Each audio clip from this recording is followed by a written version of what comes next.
الخطأ الذي يتكرر أكثر من مرة فهو قرار، أما الخطأ الذي يتكرر أكثر من مرتين فهو عادة، أما الخطأ الذي يتكرر أكثر من 3 مرات هو جزء من شخصيتك أنت. الأخطاء تحدث، فنحن جميعا بشر، لكن الخطأ الذي يتكرر باستمرار لم يعد مجرد خطأ فقط، بل هو حقيقتك وما أنت عليه فعلا. القوس، استعد. اليوم راح نغوص بعالمك الداخلي ونكتشف كل الأسرار المخفية حوالين حياتك، الأشخاص اللي حواليك والخيانة اللي ممكن تكون صامتة. هالقراءة مش بس راح تنبهك يا قوس، راح تشوفك الحقيقة كما هي، بلا تمثيل وبلا أي غموض. إذا بدك تعرف مين حقيقي ومين عم يلعب حواليك خليك معي. بتمنى من الجميع يشترك بالقناة وينضم لعائلتنا الروحية عائلة تارو جي جي، وشيروا الفيديو على أوسع نطاق قوسين، ولا تنسوا من اللايك. تحياتي لكم، نبدأ على بركة الله. شوف يا قوس، هالأيام عايش مزيج من الطاقة الإيجابية والتوتر الداخلي. في داخلك رغبة قوية بالتقدم وتحقيق أهدافك، بس بنفس الوقت في عندك شعور بعدم الاستقرار بسبب محيطك اللي مليان ضغوطات. ممكن تحس إنه عندك فرصة عمل أو مشروع كبير، بس شكوكك حول الدعم اللي رح يجيك من أشخاص قريبين منك عم تخليك متردد شوي. هالشي بيعطي شعور مزدوج بين الحماس والخوف. أما بالنسبة للمؤامرات والخونة حوالينك يا قوس، في ناس حواليك عم يحاولوا يسيطروا على خياراتك بطريقة خفية. بعضهم ممكن يكون قريب منك جدا ويستغل ثقتك فيه يا قوس. هالتحركات مو واضحة ولازم تنتبه للتفاصيل الصغيرة اللي ما بين السطور.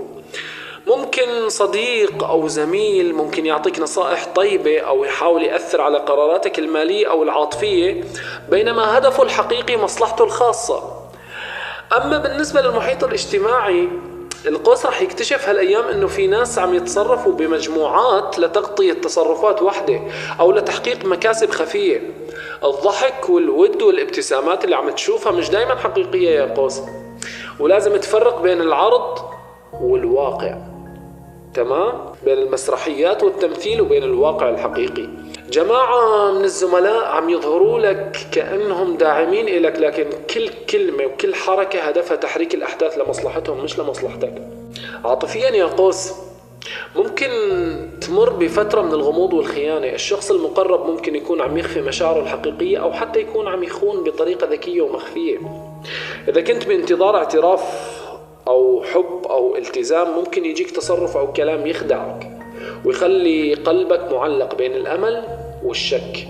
وهون لازم تكون واعي يا قوس، واعي لتصرفاته وتصرفات الآخرين من حواليه. أما بالنسبة للمستقبل المالي والفرص، القوس لازم ينتبه لمجالاته المالية.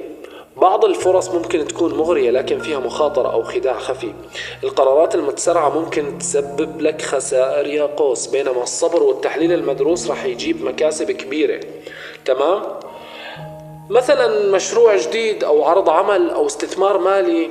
انتبه قبل ما تتخذ أي خطوة، فكر بالتحليل الواقعي والخيارات المخفية اللي ممكن تأثر على وضعك. أما بالنسبة للصحة الجسدية، صحيا القوس محتاج يركز على صحته الجسدية والنفسية ويتخلص من التوتر الداخلي والخوف من المحيط. ممكن يخلق هالتوتر والخوف أعباء على القلب والجهاز العصبي. شوف، لازم تهتم بالراحة النفسية كتير يا قوس، لازم تهتم براحتك النفسية ولازم تغير عاداتك. بنصحك بممارسة نشاط يفرغ الطاقة السلبية، ضروري يا قوس. يعني عندك رياضة يومية، تنفس عميق، أو حتى الانعزال المؤقت عن الأجواء السامة حوالينك لتجديد طاقتك، تمام قوس؟ أما بالنسبة للنصائح العملية والروحية، ركز على حدسك الداخلي وما تسمح لأي تأثير خارجي يغير قراراتك. ابتعد عن الناس اللي عم يمثلوا أو يحاولوا السيطرة عليك بدون وضوح. خذ وقتك قبل أي خطوة عاطفية أو مالية وركز على الحقيقة مو بس المظاهر يا قوس. وحاول تتواصل مع أشخاص تثق فيهم 100%، لأن الدعم الواقعي هو اللي رح يخلي القوس يبعد عن المخاطر، تمام؟ القوس حبيبي، الحقيقة اللي رح تعرفها اليوم ممكن تصدمك. مو كل الناس اللي حوالينك صادقين، ومو كل الابتسامات حقيقية. إذا عم تحس بشي غريب انتبه وعيش اللحظة بحذر وذكاء. لازم تعرف مين حقيقي ومين عم يمثل أدوار بحياتك، لأن هاللحظة هي اللي راح تحدد مستقبلك القريب والبعيد. تمام؟ إذا حسيت إنه القراءة لمست جزء من حياتك، اترك لي تعليقك وشاركنا تجربتك، لأن القوس الحقيقي ما بيترك شي يمر بدون ما يعرفه. تحياتي لكم، بحبكم كثير يا قوسيين. لا تنسونا من اللايك والاشتراك.